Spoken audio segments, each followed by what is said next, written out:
This is part two of a devotion on Psalm 91. In part one, we looked at verses 1 and 2, and it gave us a picture of God being our protector using the image of shelter, shadow of the Almighty, refuge, and fortress. As we continue on in this psalm, the theme of God's protection runs throughout, and we'll be looking at verses 3 through 13 today. The protection beginning in verse 3 is something that we not only experience as Christians, but is to be commended to others. There's a shift from I to you in these verses. From what I've experienced, now I want you to experience those. And so John Piper once said, you cannot commend what you do not cherish. Stated positively, we tend to commend the things that we cherish. And if I tweak that statement just a bit by Psalm 91, I would put it this way. We tend to commend the one in whom we are truly content. The psalmist, and he begins this next section, talks about pestilence in verse 3 and pestilence in verse 6. That's a deadly epidemic. In the days in which the people had very little medical control, very little medical opportunities, they were gripped by fear anytime there was a pestilence. But today we have science, we have sound economic principles that will protect us, right? Not really.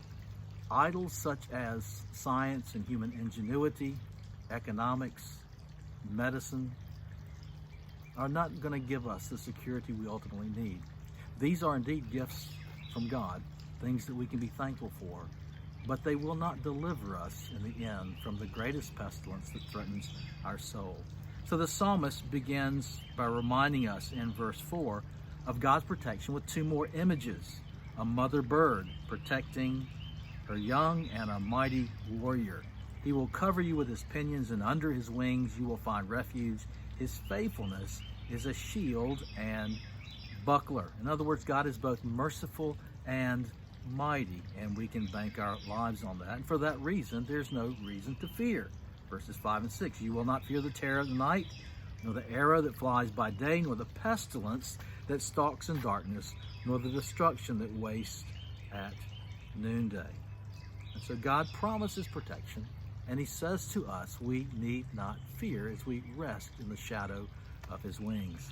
In verses 7 through 10, I believe the protection and God's promises gives us is not just a carte blanche promise. He's not protecting us from any and every difficulty we'll face in life. He's not telling us that as Christians we will not live as bruised and broken beings in this fallen world, but rather there's a greater danger than earthly pestilence, and it is the danger of the judgment of the wicked. God mentions the judgment of the wicked here, and when we think of pestilence and we think of plagues, we should be thinking, as the people of old would have, of the plagues that were called down upon Egypt in God's judgment. And so what God is promising here is not deliverance from every difficulty in life, but from judgment. Listen to verses 7 through 10.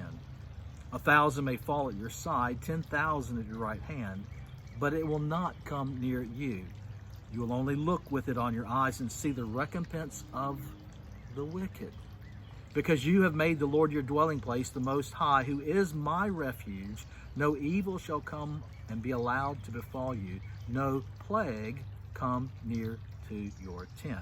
Here's a promise of God's protection from judgment. But notice there's a qualifier. That protection is for those who find their refuge in God, who look to Christ as their mighty fortress, and he will protect us from the final judgment. Therefore, there's no condemnation for those who are in Christ Jesus. And the picture in verses 11 through 13 is not of those who merely survive these difficulties and ultimate judgment, but who thrive through such judgment. Listen to the promise. For he will command his angels concerning you to guard you in all your ways, and on their hands they will bear you up, lest you strike your foot against a stone. You will tread on the lion and the adder, the young lion and the serpent. You will trample underfoot. That's not just one who has survived. That is one who is thriving. Surely this is a reminder that we are more than conquerors in Christ Jesus. In 1648, Jeremiah Burroughs wrote a book entitled The Rare Jewel of Christian Contentment. In it, he wrote, "Christian contentment is that sweet, inward, quiet, gracious frame of spirit which freely submits and delights in God's wise, fatherly disposal in every condition. In the midst of the threat of pestilence, in the midst of the threat of hardships, in the midst of the threat of COVID-19, my prayer is that as we reflect upon these truths in Psalm 91, we will increasingly find our contentment, not in our situation, not in our condition, but in the shadow of the Almighty. And like the psalmist, we will commend his protection. We will commend his grace to others around us. In part 3, we will see the conclusion of Psalm 91, where the psalmist brings us to ultimate place of worship.